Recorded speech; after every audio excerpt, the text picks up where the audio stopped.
তিস্তা চুক্তি নিয়ে ফের আলোচনার দাবি মমতা বন্দ্যোপাধ্যায়ের। আলোচনা না করেই বাংলাদেশের সঙ্গে চুক্তির অভিযোগ। তিস্তার জল বাংলাদেশে গেলে উত্তর শুকিয়ে যাওয়ার দাবি করেছেন মুখ্যমন্ত্রী। তুমি আজকে বাংলাদেশকে দিয়ে দিলে আমার কোনো আপত্তি নেই। বাংলাদেশ আমাদের বন্ধু রাষ্ট্র, অনেকে এটাকে মিসলিড করছে, কিন্তু আমরা কি বলেছি, এখানে তিনটে পার্টি, একটা হচ্ছে ইন্ডিয়া, বাংলাদেশ আর স্টেক হোল্ডার হচ্ছে বেঙ্গল। তুমি সেখানে আমাদের কাউকে জিজ্ঞেস করলে না। তিস্তার জল চলে গেলে নর্থ বেঙ্গলের লোক উত্তরবঙ্গ ভাগ করবে বলে, বঙ্গভঙ্গ করবে বলে প্ল্যান করছো, ও তো ড্রিঙ্কিং ওয়াটার পাবে না। অন্যদিকে দীর্ঘদিন সংস্কার হয়নি ডিভিসি জলাধার। অল্প বৃষ্টিতেই জল বেড়ে যায়, তখন ডিভিসি ছাড়া জলে প্লাবিত রাজ্যের বিস্তীর্ণ এলাকা। এই কথাগুলো বৈঠকে বলা অন্যায়। কেন্দ্রকে আক্রমণ করেছেন মমতা বন্দ্যোপাধ্যায়।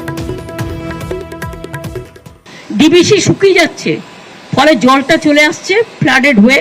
এখনো 4 লক্ষ কিউসেক মেট্রিক টন ডিভিসি বেশি জল ধরতে পারে, কিন্তু যেহেতু বছরের পর বছর, এই 10, 12, 14 বছর কোনো রকম ড্রেজিং হয়নি, ফলে অল্প বৃষ্টিতেই ওটা ফ্লাডেড হয়ে যাচ্ছে। তখন জলটা কোথায় আসছে? বাঁকুড়া, বীরভূম, বর্ধমান, হাওড়া, হুগলি। কিন্তু ডিভিসিটা তো ড্যামের জলাধারে, যেখানে অনেক জল ধরতে পারে, সেটা যদি তোমরা ড্রেজিংও না করো, কারণ ক্যালকাটা পোর্টটাকে শেষ করে দেওয়া হয়েছে, ড্রেজিংই করে না। সুতরাং এই কথাগুলো বলতে যাওয়া কি অপরাধ আমি জানি না। আলিপুরদুয়ার জেলা হাসপাতাল, সেখানে চাঞ্চল্যকর অভিযোগ। যেখানে সেখানে গাড়ি, হাসপাতালের মধ্যেই পার্কিং এর জট, আর তাতে আটকে গেল অ্যাম্বুলেন্সও। ফলে ডাক্তারের কাছে যেতে দেরি, আর এর জেরেই মৃত্যু সদ্যজাতর।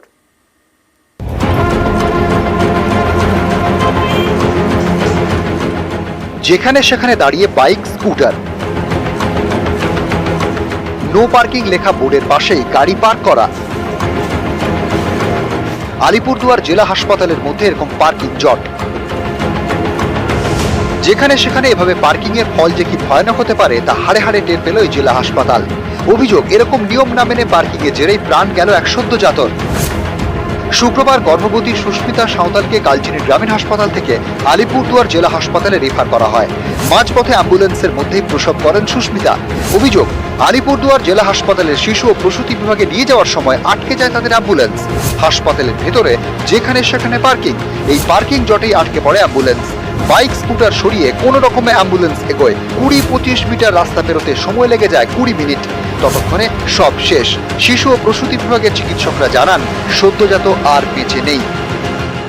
জংশনে বাচ্চাটা জন্ম নিয়েছে অ্যাম্বুলেন্সে, তারপরে আলিপুর হসপিটালে পাঠালো, তারপরে এই গেটে ঢুকলাম অ্যাম্বুলেন্স নিয়ে। হ্যাঁ, অ্যাম্বুলেন্স এই গেট থেকে পাঠিয়ে দিল, গেট মানে ওই গেটে যাও, ওই গেট থেকে আবার এই गेटे पाठा दिल।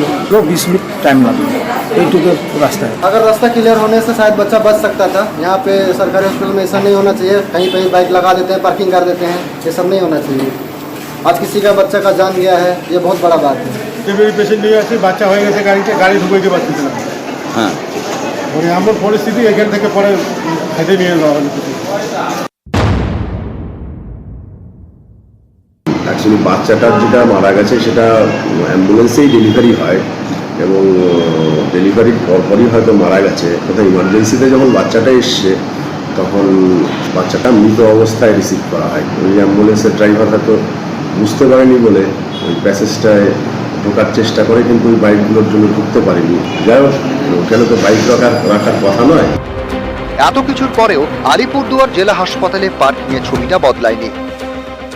এখানে বাইকটা রাখলেন? রাখলাম, আমি এখনই চলে যাব। আচ্ছা, এটা তো একটা অ্যাম্বুলেন্স ঢোকার রাস্তা, এখানে এসে মানে বাইক রাখলে তো অ্যাম্বুলেন্স অনেক সময় ঢুকতে পারে না, অসুবিধা হয়। না না, আমরা কিছুক্ষণের সময় জন্য 5 minute 10 minute 2 minute. No parking তো লেখা আছে সামনে। নো পার্কিং আমরা সবসময় আসি না, খেয়াল করি না। শুধু রোগীর আত্মীয়রা নন, হাসপাতালের কর্মীরাও গাড়ি রাখেন নো পার্কিং জোনে। আপনি তো হাসপাতালের স্টাফ, তাহলে গাড়িটা এখানে রেখেছেন, আপনি বলুন ব্যাপারটা। ঠিক আছে, আপনি যে গাড়িটা এখানে রেখেছেন, এটা তো অ্যাম্বুলেন্সটা কি করে ঢুকবে? একটা ইনসিডেন্ট ঘটেছে। নিউজ 18 বাংলার খবর দেখাতেই তৎপর হয় কর্তৃপক্ষ। যেখানে সেখানে পার্কিং রুখতে ময়দানে নামেন হাসপাতালের সুপার। এই প্যাসেজের মধ্যে বাইক রাখা রীতিমতো বারণ আছে, আমি অ্যাম্বুলেন্স ড্রাইভারদেরও ওখানে বলে দিয়েছি যে ওরা যেন কোনো বাইক ঢুকতে না দেয়। প্রত্যেক দিনই ফাইন করা হচ্ছে, গতকাল থেকে তো ম্যাসিভ হারে ফাইন হচ্ছে এবং এখন থেকে ডেইলি ফাইন করা হবে। আলিপুরদুয়ার থেকে রাজকুমার কর্মকার, নিউজ 18 বাংলা। আনন্দপুর, সেখানে ভর সন্ধে প্রমোটারকে কুপিয়ে খুন, 4 টুকরো করা হয় তার দেহ। পরিবারের দাঁড়িয়ে আরিফ খানকে ফোন করে ডাকে তারই প্রতিবেশী আব্বাস। এই আব্বাস এবং আরো দুজনের বিরুদ্ধে থানায় অভিযোগ করেছে তার পরিবার। আর পুলিশের প্রাথমিক অনুমান ব্যবসায়িক শত্রুতার জেরেই খুন করা হয়েছে আরিফ খানকে।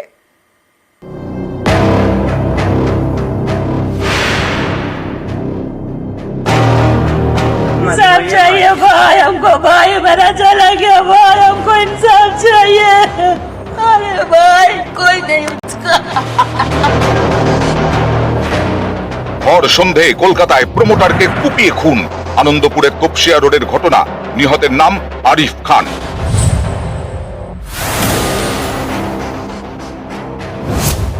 তার পরিবারের দাবি, শুক্রবার সন্ধে আরিফের মোবাইলে ফোন আসে। সেই ফোন পেয়ে বাড়ি থেকে বেরিয়ে যান আরিফ। এর 1 ঘন্টা পরে আরিফের ভাই দেখতে পান বাড়ির কাছেই রক্তাক্ত অবস্থায় পড়ে আরিফ। তখন নাকি আরিফ বলেন প্রতিবেশী আব্বাস তাকে কুপিয়েছেন।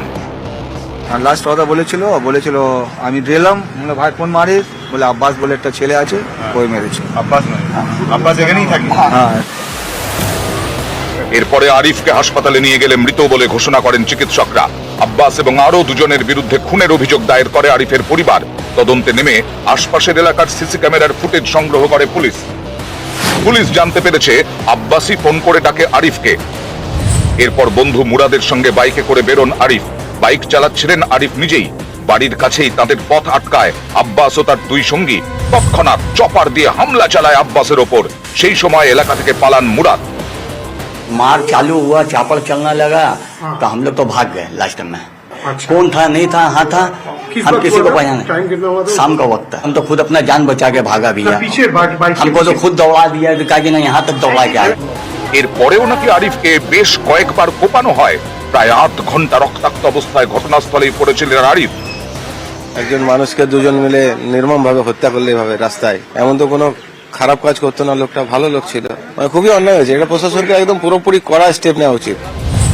শুক্রবার রাতেই মুরাদ ও আব্বাসের বাবার বয়ান রেকর্ড করে পুলিশ। পুলিশের প্রাথমিক সন্দেহ ব্যবসায়িক শত্রুতার জেরেই খুন হয়ে থাকতে পারেন আরিফ। ক্যামেরায় শশীপাল চৌধুরীর সঙ্গে রৌনক দত্ত চৌধুরী, নিউজ 18 বাংলা।